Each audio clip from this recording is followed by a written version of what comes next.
Hey guys, so welcome to the live. I try to be a bit different here and just give everybody a bit of a chance to get on.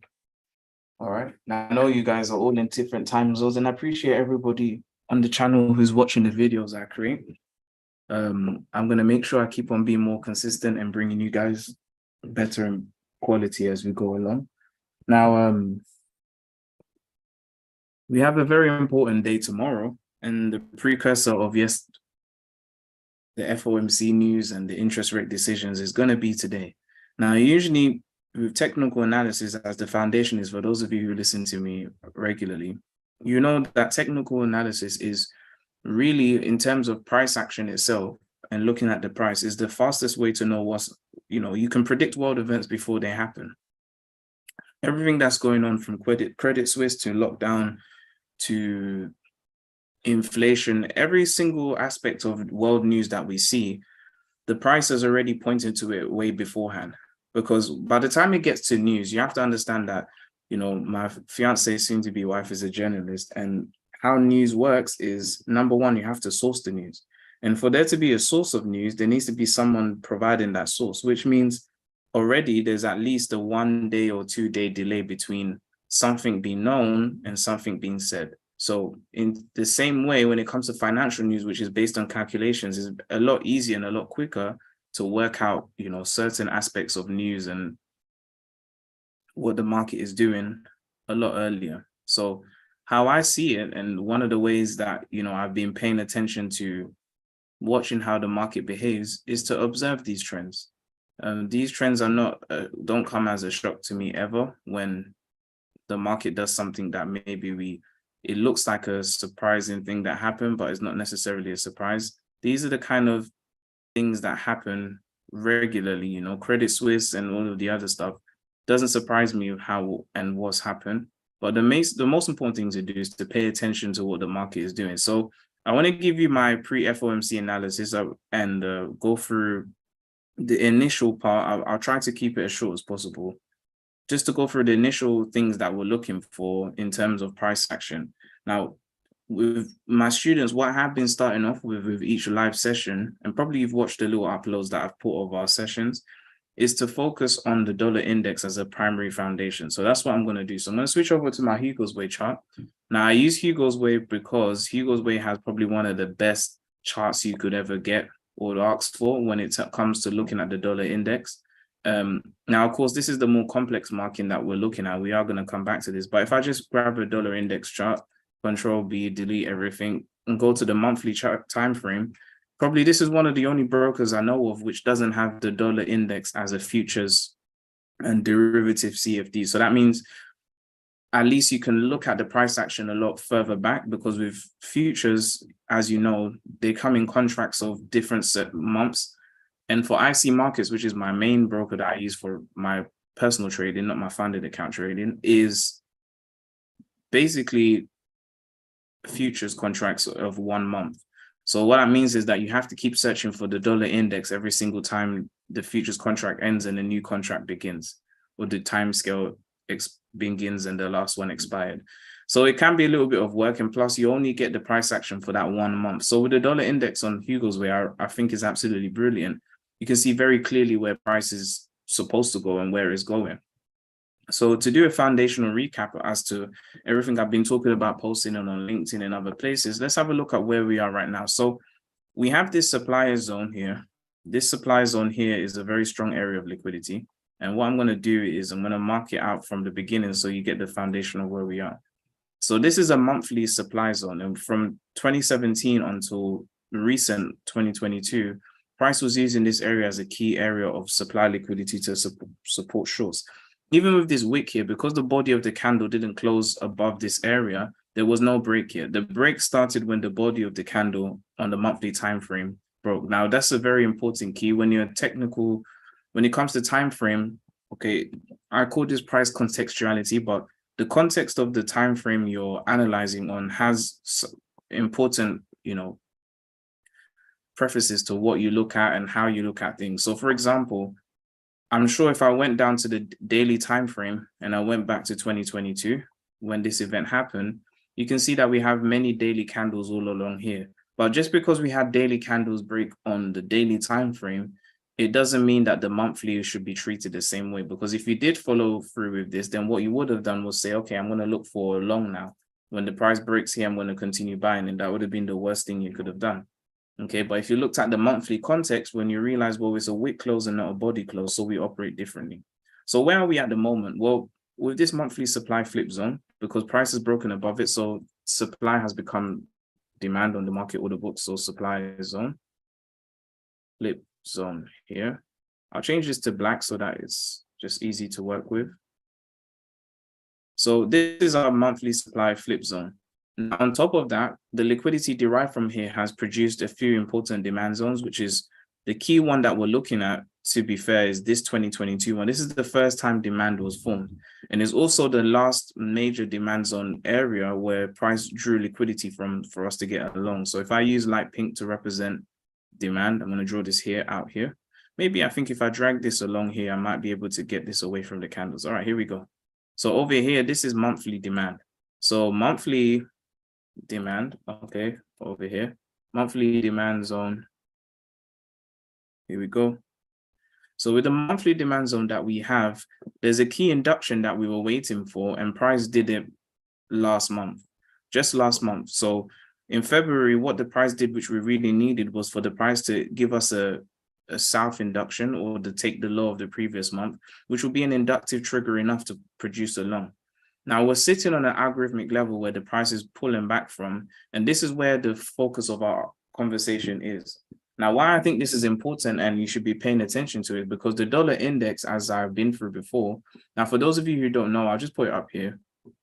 The dollar index, or sometimes it's called the DXY for short, and I'm just put this here, DXY. Yeah. The dollar index is actually the largest currency pair in terms of, well, it's not a currency pair, it's actually a mean or basket of different currencies. Now, there are about 6 currencies. Now, I have a book that I created for this, along with very useful tips on how to understand when to trade and how to trade, and it'll be available in the description below.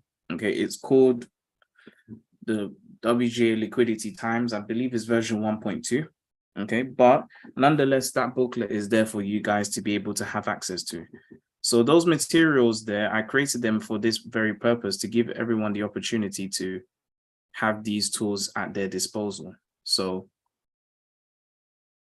I want you to remember that when it comes to price action, that it's important to know the timing of things. And that's another aspect where, you know, a lot of traders can make mistakes. And sometimes, I'll be honest, timing usually happens because you're hungry for a trade. You just want to get in. So sometimes you ignore timing, and it can cost you sometimes. So I'm not surprised, you know, sometimes when I hear queries about, you know, I saw the right direction, but I just kind of got in at the wrong time. It's pretty common, to be fair. Okay, so bearing that in mind now, let's take a look at where we are. So on the dollar index chart, all right, when we're looking at the dollar index, it's a basket of currencies. And what this basically means is, I'm going to put this here in simple terms. First part we'll say is that when price increases, okay, what does that mean? Upon arrow, the dollar's strength increases. And the key here, which I want to make sure that is important, is against other currencies. So against other major currencies specifically. Against other major and minor world currencies. And major and minor is partly where we get the term. Now, it's not exactly, but it's partly where you can derive the term that we have major pairs and minor pairs. Now, what does that mean? A major pair and a minor pair, very quickly. So a major pair is any tier 1 economy. So the Euro, Canada, Switzerland, Japan, Australia, New Zealand, those countries paired with the US dollar, either where the dollar is the base currency or the dollar is the quote currency. And I'll show you the difference quickly over here so that I can build a picture of why there are some really important trades, and tomorrow's interest rate decision is probably going to be the trigger for that. So we have the dollar index strength decreases. So if I put this here, let's put that here for you to be able to observe. all right, against other major and minor currencies. So I'm putting that here. All right. So if we change the colors here, I'll use blue and green or something. So blue here. Actually, no, I'll put both blue. You guys would be able to tell the difference. So let's put the blue here. All right. So when we pay attention to these two metrics here, this helps you to understand what this means. So when the price is increasing,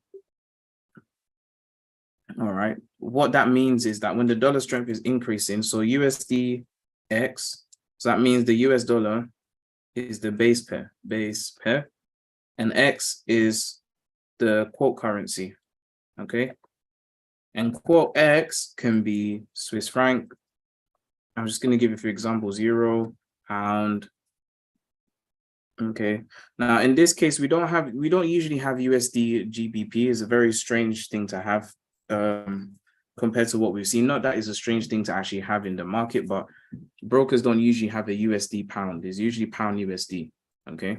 So things like that, I'll just put euro, Swiss franc, Australian dollar. Okay. Tier 1 currencies, that's what you usually get for the base. And then you have the other side of the story, which is the XUSD pairs. Now, depending on what side the dollar is on, when the dollar index is increasing or decreasing, will determine where the trend of most of these pairs go. And this can include commodities as well. So I'm going to put here commodities too. I'm going to write X, also commodities, okay?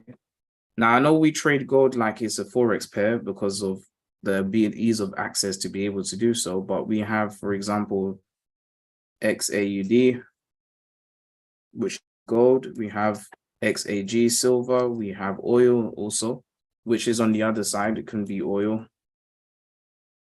All right. So, and oil comes in different categories. We have natural gas. Now, they all have their own tickers. Sometimes they're called oil and natural gas to make it simple for traders. Sometimes oil is called WTI or XTI, which is spot oil, specifically West Texas Intermediate. But there's also Brent oil. Okay, there are different types of oil, but in general, this is what it is. So we can have commodities too. So looking at the price action of the dollar index, what happens? Well, when the dollar increases in strength, what that means, and I'm going to put a little bit of lines here just before I finish off this part. What this means is that for XUSD pairs, so XUSD means anything paired where the quote is the US dollar and X is any other currencies, okay, they're going to decrease in price, okay, which means the dollar is getting stronger. The dollar is stronger, okay, well, that's what it means. Now, I guess you already guessed it before I've said it. All right, when the opposite side of the story here is that when the USDX or when the US dollar is the base currency and is paired against another currency, we have an increase in price. Okay, now when it comes to the dollar strength decreasing, we have the exact same reverse. You just flip these around. So for USDX, instead of a increase, it's a decrease now. Decrease in price.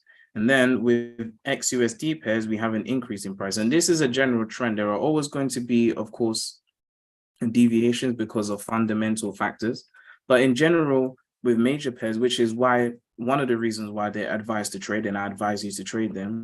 Not only just that, second one reason is because they're the most liquid pairs in the market. So in terms of opportunity of trading, you have, plentiful opportunity to get really good trades going. Okay, so this is another reason why, I was recommended to trade these pairs. All right, so bearing that in mind with what we have going on, let's have a look and see what we have with these charts. So back to technical analysis mode to make this make sense.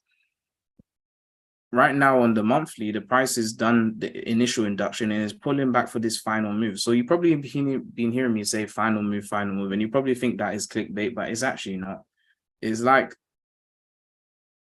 in essence, the last call for you to get it right before the price takes off for an extreme long. And this is in every area. Remember, I told you with technical analysis, guys, technical analysis is not only about just taking a trade, it's also about planning. I wouldn't say plan your life by the markets, but the price can tell you, when the cost of living price is going to increase and decrease. And you'd be surprised to know that not everybody that reads the charts uses it to take a trade. Some people use it to make decisions. If you remember the story I told you about my good friend who has a oil business, essential oil business, and his broker, who, of course, because he deals in multiple currencies because of, selling to different countries, when the pound was about to gain an enormous amount of strength during the lockdown period, I think at that time it went all the way to 1.40. So £1 was $1.40. So really strong pound. Just beforehand, his broker said to him that, hey, there's a great opportunity, switch over your dollars to pounds, because he had pound and obviously dollar holdings in his account. And he said to me, what do you think about pound USD? I said, I think that thing's going to sky through the roof. And he said to me, I'm glad, because for me, that means I'm going to gain some value on my pounds that I've just purchased instead of dollars. And, before that point, I knew of the concept of it, but I didn't have a real life scenario to put, kind of bridge it together. And once I did, I really did have a really good, and I would say the best view of what it means to be somebody that technically is involved with the charts, but not necessarily taking trades in the same way that we are right now. So looking at the dollar index from this standpoint anyway, if I go from the monthly down over to, let's just do this. I'm going to start on the monthly, then I'm going to go over to the weekly now. I'm going to steal any chart I can find. So I'll steal this chart. So I'll take this chart here. Let's take the dollar index chart. Now it's still easy to find. All you got to do is find dollar and you're going to find it. Here you go. So if I go to the weekly, where are we right now? So you can see in more detail that this is the induction I'm talking about, and price has broken market structure. Okay. And now we need the price to really return back here. Now the H4 time frame, which is what I'm going to arrive at the end, will help you to see what I'm talking about. Put this over here. This is what I expect to happen. Now, what does this mean in terms of price action? Well, currently, the overarching fundamental scene of 2022 into 2023 and beyond is about inflation. There's extremely high and persistent inflation going on, which is going to continue. Now, in terms of fundamental and monetary policy, what happens? Well, usually in situations like this, the Federal Reserve will keep on raising interest rates, and other central banks around the world, as a way to curb inflation, and as well as to stop monetary inflation, stop borrowing and lending, or discourage it, and help to bring the interest rate down for, the world, basically, in a sense, in their respective countries. So having that in mind, another thing the Federal Reserve does, and other central banks will do, but mainly the Federal Reserve will focus in on, because the dollar is the world reserve currency of the world. Ideally, what the plan is here is to also do what we call quantitative tapering, which is to reduce the number of dollars in circulation, which will also increase the value and the buying power strength, or it's supposed to increase the strength of the dollar. So we know that is going to happen fundamentally because of lockdown and all the money that was printed to save the economy. But as a result of that, that's produced mass inflation into the world. So this movement for the long represents an inflationary time that's coming for the next couple of years. And it's not just a trade, it's a time of history that we're about to enter into. So I would suggest, even if you don't take this trade or any trades or take advantage of it, you should be at least very well aware of what is going on. So on the weekly time frame, maybe it doesn't make as much sense because you can see the body of the candle here is closed beneath this zone. If I drag this supply zone over here, or just use this whole range, or even down around about here, let's drag this properly, you'll see that we're in an area where this was supply, price broke above it, returned to the other side. Now going to the daily time frame before I go to the H4, this is the induction.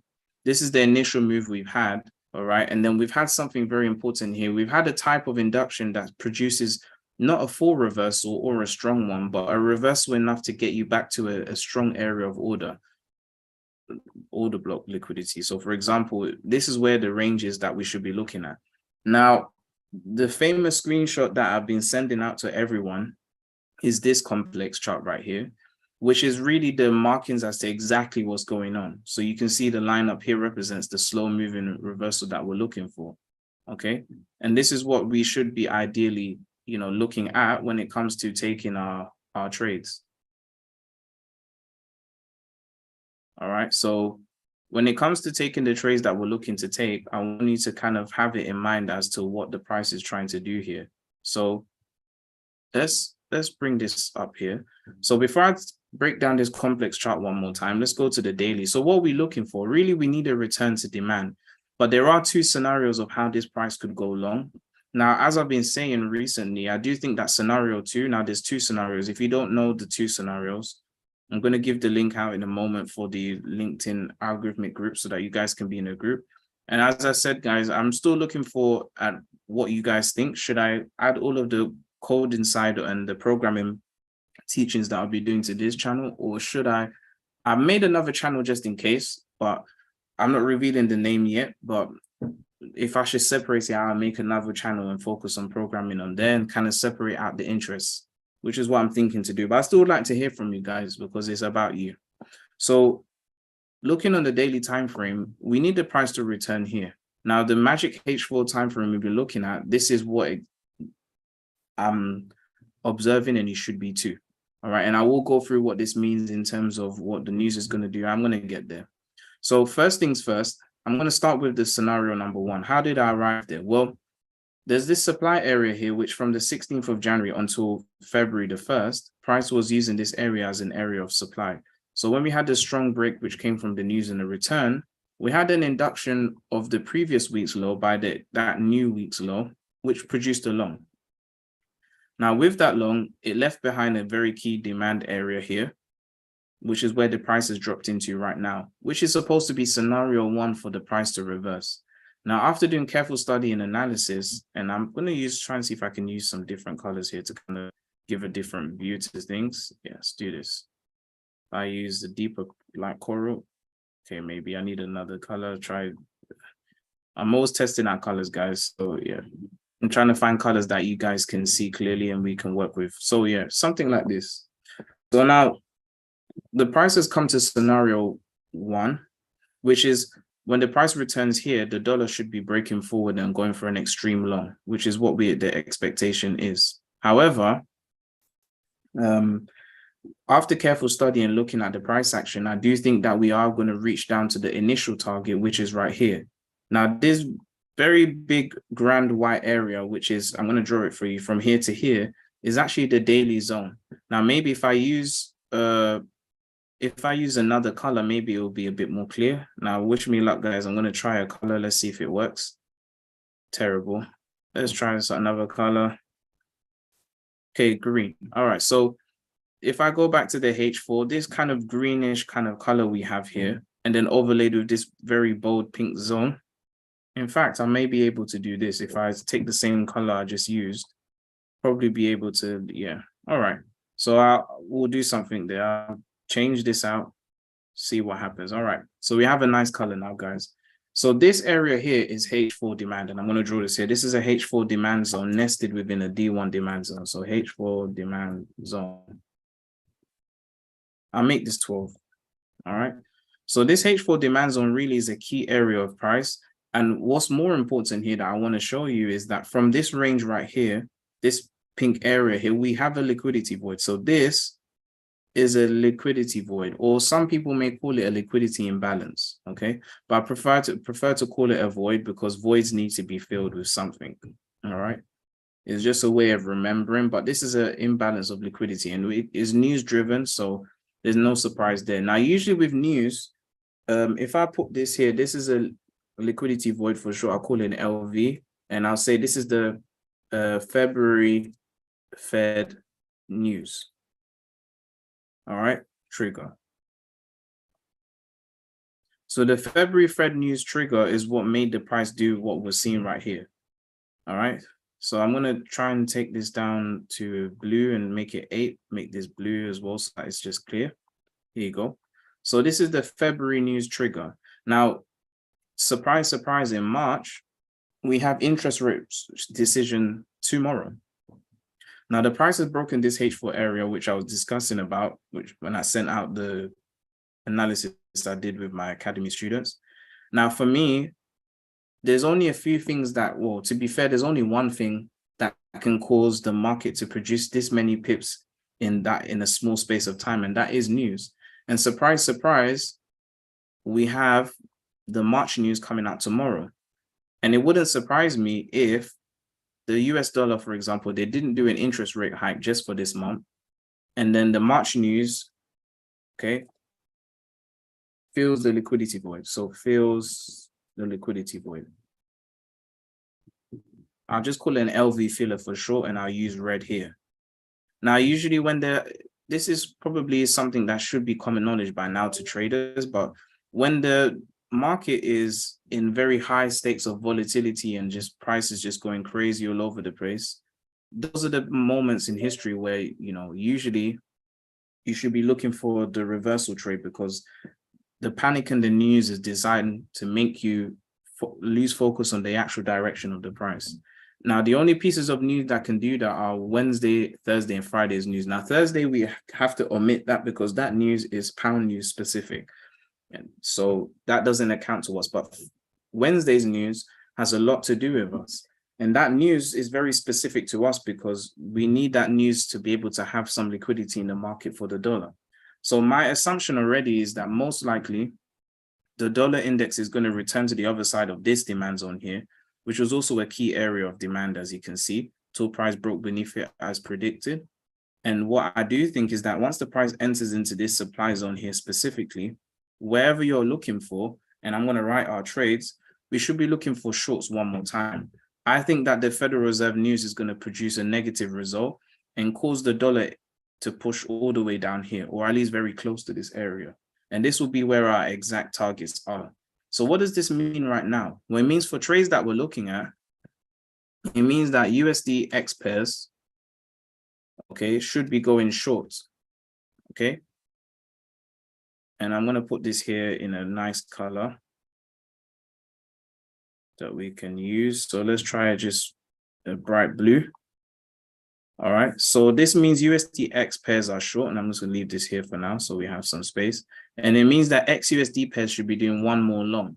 So now this, if you see, now from this analysis, you would understand why I keep saying we have one more long left and one more short. This final short that we're talking about is the entry that we're looking for this major inflationary time that we're getting into, which will probably start off in April. Now, no surprise that in the UK, that's going to be the new financial tax year anyway. And for many countries, it is the new financial year in April. So it's not surprising to me at all that the price has laid up this structure the way it has, okay? So before the technical news even comes out, I can actually make a prediction that most likely the dollar will come out to be short, just enough liquidity to push us here, and then we're going for an extreme long, all right? So this is the foundation of what this chart means. Now, this chart has extra things like, for example, the algorithmic price action black box activity and the scenarios and the inductions that caused the price to get here and how far liquidity went. But in essence, the simplified chart is this. And this is what it means for us basically coming into the new month of April, okay? So bearing that in mind now, I would say to you, be prepared. Now, the entry for any USDX and XUSD trades, I'm waiting for the price to get exactly here. When the price gets here, entries for the short should be ready at this point, wherever they land. Now, I would say that there's two trades that I'm looking at. So I'm going to put USD-CHF here. And actually, no, instead, let me just put entry instead. The entry I'm looking for is literally right here for these trades. And that's my expectation to happen. So this is the breakdown of trades that I'm looking at, okay? And you should be prepared for too. Now, let's put some context to this now. So in terms of trades, what am I looking for? Well, I've been looking at different major pairs. I guess my favorite is USD-CHF, which is where I'm going to start with. Now, USD-CHF is my favorite simply because the price has given us a very strong induction of the previous yearly low. Now, I just want to put a preface here now.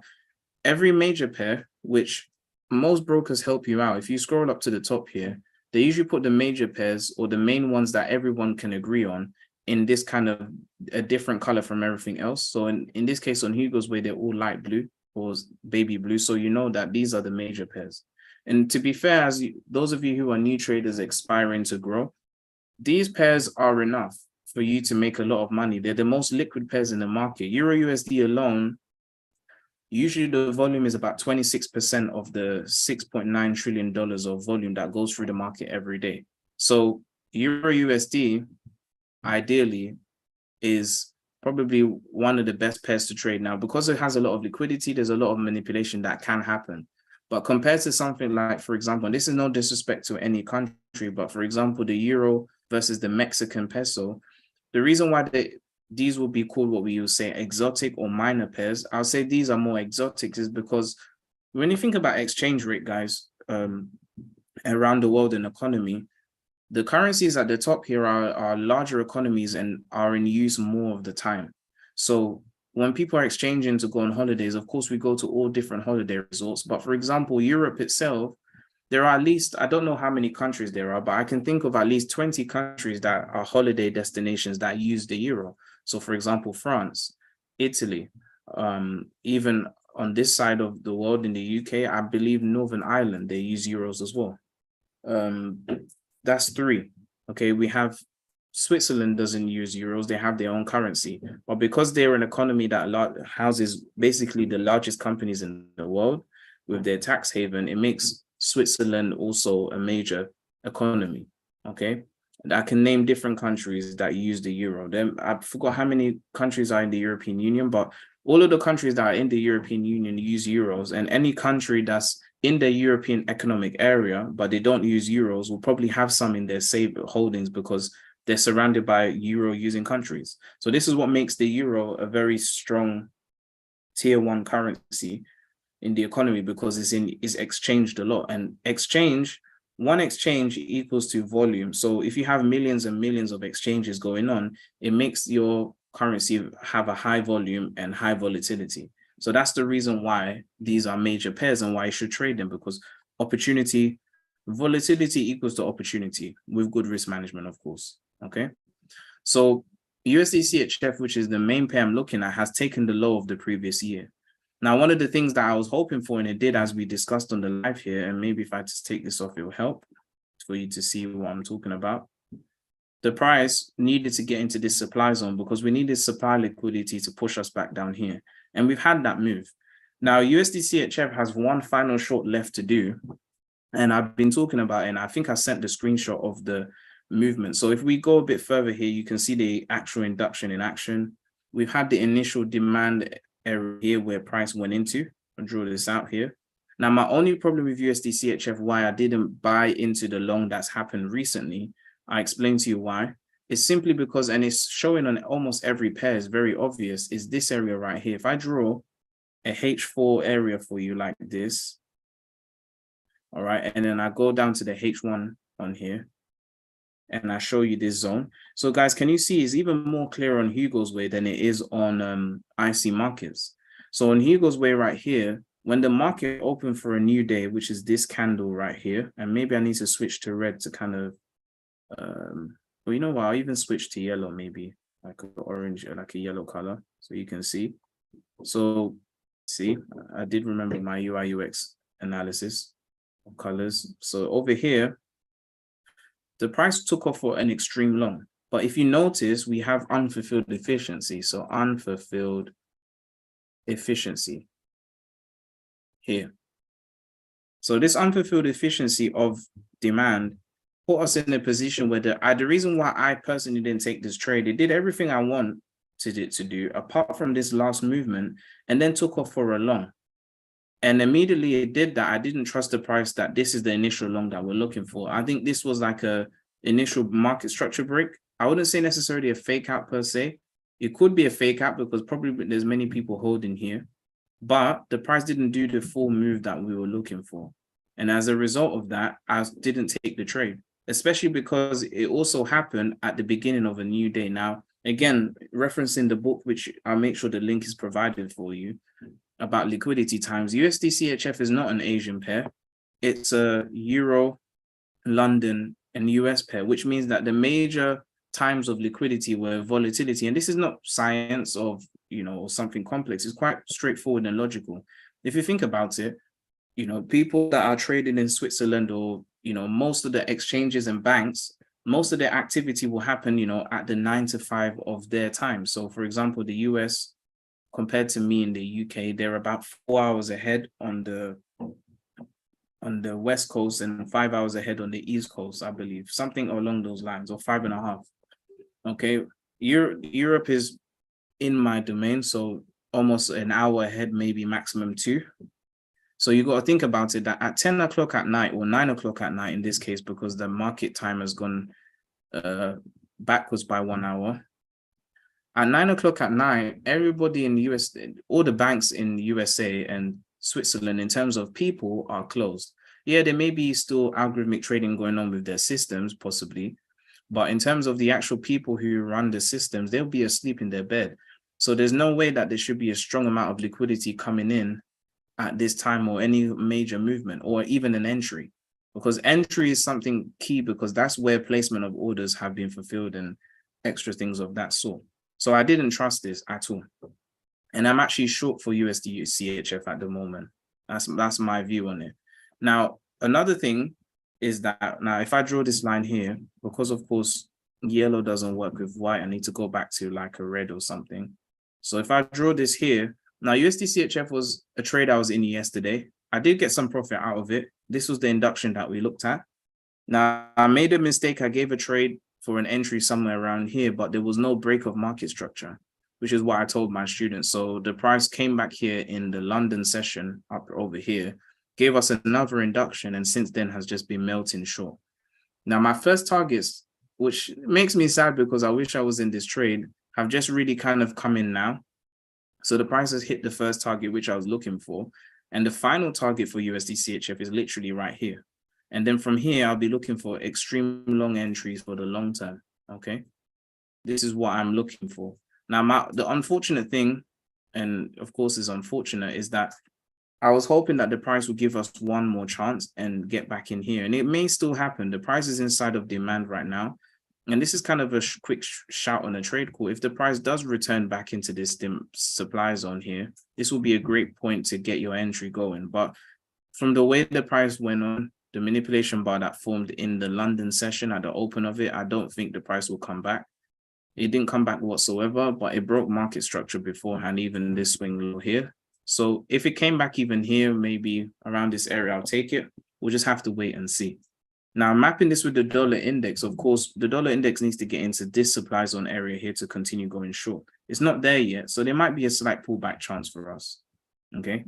Now, USD CHF, my signal entry that I'm looking for is to get the price in here at 0.9115, and the stop loss is beneath here, or you can put it beneath this low. Now, of course, the market is cheeky, and what they may do is take this low, or even take this low to really cause some panic and then go long. So I'm watching carefully to see what happens. This is a very small range of entry, according to my calculation. So my stop loss will be about here, so 14 pips. If the price decides it was going to do more than that and it breaks beneath on the H1, then I'll just wait for a lower down move. But I'm still very much positive that the price is going to give us this entry. And so this is what I'm really waiting for, okay, when it comes to USD CHF. Now, USD CAD is another one I'm looking at, and it gave us a very strong entry. I kind of upset that I missed it. I was looking at this to go long. We've just had an induction here, which price has broken market structure. This is the last swing low before the price action happened. However, because it's so low down here, you could still see that if the price struggled a bit, it could continue going lower. So I prefer to use this swing high as a market structure break movement. And since price has done this kind of move quite quickly, and of course I'm on the other side, I'm in USD CAD, I'm in CAD JPY short, sorry, right now. That's the trade that I'm in.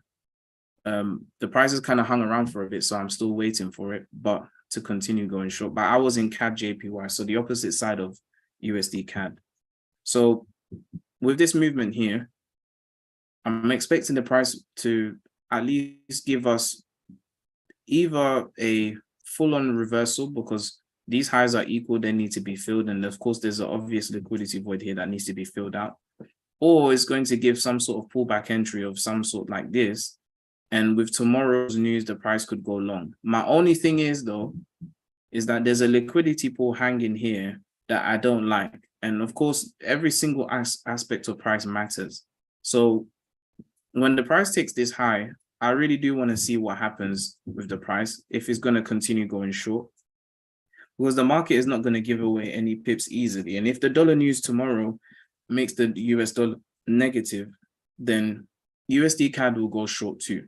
I mean, even though USD CAD is called the loonie and it does have its deviations, but in general, generally speaking, the USD CAD will do, in essence, what the dollar is doing for that piece of news. So if the dollar is going to go short, which is what we expect, then probably this induction should end here and the price may take the high and decide to just rally short, because I see these pool of equal lows, and that might lead us down to fill out some sort of unfulfilled efficiency, even back down here. You know, we have lows here that didn't return into this supply flip zone. So there's quite a few areas that we could get an entry from, and from there we can go for a long. Now, the reason why I'm marking here as well is because these lows are equal, but it's also the low of not last week, but the week beforehand. But because the price has also taken the low of last week, it gives this feeling that it's a bit of a catch-22 situation. Will the price run these equal lows and continue? Or will it just break market structure and use the US dollar news to come down here and then give us another long entry? Because break of market structure, return to demand, in this case, right here, and then we go long could also happen. Maybe the dollar news might not affect USD CAD as much. So there's a lot of options with USD CAD, and this is why I like it. All right. There's a lot of room for us to grow. Okay, so that's the second pair that I'm looking at. All right. Let's go over to the next one. So next pair on the other side now is gold. So with gold, I put out some markings, but I want to kind of continue with where I was looking at with gold. Now, because I've unloaded gold in this chart, it might show like this, but gold is in the exact area that we should be expecting it to be. I'll start from the monthly really quickly. So we had a very strong induction in 2022 or 2021's high. We've had the break of market structure, which took a few months, but we finally got there. Now, in the long-term scheme of things, I just want to put this out there that I'm very bullish on gold, because I'm very bearish on the world economy in terms of fiat currency. You know, the reason why gold's price is inflated the way it is because inflation, you know, and buying power has increasingly gone lower and lower since the Federal Reserve was created, which is, I believe, 1913 or 14. The Knickerbocker crisis, 6 years after that. So 1914, something like this. So anyway, with that in mind, I do think in the midterm, because of the dollar strength increasing, the gold is going to go short. Now, of course, it's taken this high, okay, and you know what? The price may even decide to go as far as taking this and making a new all-time high, which will cause a massive stir in the market before finally pushing short. But based on the technical analysis I have given, the main area of supply that we're working with is this area here. Now, we still have a whole month until the price closes in this area, so we can't say it's done yet. But if the supply zone was to be closed above, then we may want to look to, especially if it closes above this little area too, because to be fair, this whole area is supply. So if it was like something like this, the price closed above the last body, so around about here, then we have to call it quits and look for a long. However, looking at the price action so far on the monthly, we're in the final throes of the technical analysis for a short. And just like we are in the final throes for a sell-off on the dollar index, we should be in the final throes of a long for gold. So if I go to the weekly, to put some more context to it, we can see that there is a supply zone above here that the price has entered into. And this is a key supply zone that the price has used since lockdown. Yeah. So that's what I'm looking for. Okay. Now, on this point here, sorry, let me just get a drink. I'm expecting the price to give us a short. We've come back to this weekly area. This is a very strong area of liquidity. And what you will find is that with commodities at the moment, maybe some of you have been looking at this correlation or you already know about it. You're wondering, why is gold going short whilst Euro USD is going long? Well, in heights of inflation and when there's a lot of risk in the market, what central banks like to do is they offload gold from their balance sheets to kind of increase the strength of their currency. So what's going on is a lot of gold selling, which is why the currencies are doing what they're doing. Now, they will snap back into correlation soon, especially when the Federal Reserve gives more clarity on where they're going, which we already kind of figured out where they're going. Now, based on this price action here, if I come back to this area of supply here on the daily, what we do need gold to do for us very simply is to close above this daily area. If it does, and even down here, then we're on our way back down for the short because we have a big gap, which is an obvious gap. And we also have these monthly lows that don't have any interaction with each other. Okay, which means that there's a strong liquidity pool beneath here. So we're about to have an extreme short on gold very soon. All right. Now, bearing this in mind, I really wanted to take an entry on gold as soon as the market did this, but the trader in me is trying to just be strong and say, you know what, don't take anything yet, hold it. And I'm trying my best to do so. Now, I'm hoping that with the news that comes out from the Federal Reserve, that can be the entry, because gold is already piling down for a short at a very fast pace. And it's making me feel like I'm missing out, if I be honest. But the fear of missing out is only a feeling. It's not real until you analyze the technical analysis. And if the technical analysis is saying you need to jump in, then we use risk management and get in. Now, what I'm hoping for is a very simple trade. And this is what I've kind of planned out for gold to do. Now, remember, gold, when the news hits it, it does, 10 times as much pips as other pairs sometimes. What I want gold to do, since it's broken market structure here from the previous week, is simply to pull back here. All right. Once it pulls back here, take the high of today and give us this final short. This is what I want. I would love gold to do. Okay. Now, if gold doesn't do this, we'll find an alternative because we're still high up in price. But this is what I'm looking for. So in essence, we've got the break of market structure here. So I'm going to put this here, MSB. All right, over here. And then this is going to be our return right here. So I'm just going to go for return. So this is the H1 schematic that I'm looking for. And this would make sense with, I'm going to put this here. If we have a negative news,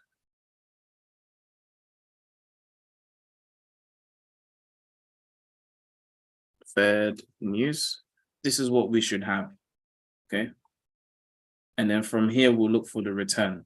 All right. And these are really my layouts that I'm looking for. So recapping USD CHF for this final short, gold for this final long, that would be the entry to go short. And then we have pound USD, which is still pushing short, which means my Euro GBP trade, I'm still in. We'll see what happens. Well, yeah. So this is really the plan that I have for the trades that I'm going for. Now, I use Hugo's way just for a bit of a difference, and I hope you guys really enjoyed that. Now, with the news, okay, just to pull up what time the news is happening, I'm just going to get this here. With the news that we have, okay, we've had, of course, a positive, but not better than expected rate for the Bank of Canada's index of consumer price index, basically. Now, tomorrow, the news I'm talking about for me, where I am, is 6 o'clock. Okay. Usually it's 7 o'clock, but because of time changes, it's 6 o'clock. Now, you have to calculate. If you've never used FX Street before, it's very easy to use. Jump onto FX Street, go to economic calendar, click on economic calendar. Then when it comes to time, all you've got to do is click on set automatically. And with a bit of clever JavaScript, it's going to work out your location and then calculate what time it is for you. Okay. So it's expected for there to be a rate hike at 5%. If that is the case, it's very interesting because they could just use this as a way to get the bearish result. But if they keep the interest rate the same, that also may be a bearish result, because if the inflation rate stays the same, so one side of the market, the right or the left, side of the market politically would have their reactions too. So it's going to be very interesting to see what happens when it comes to the interest rate hikes. And of course, also we have the FOMC's monetary statement projections, the interest rate year projections, second year, current, and longer term.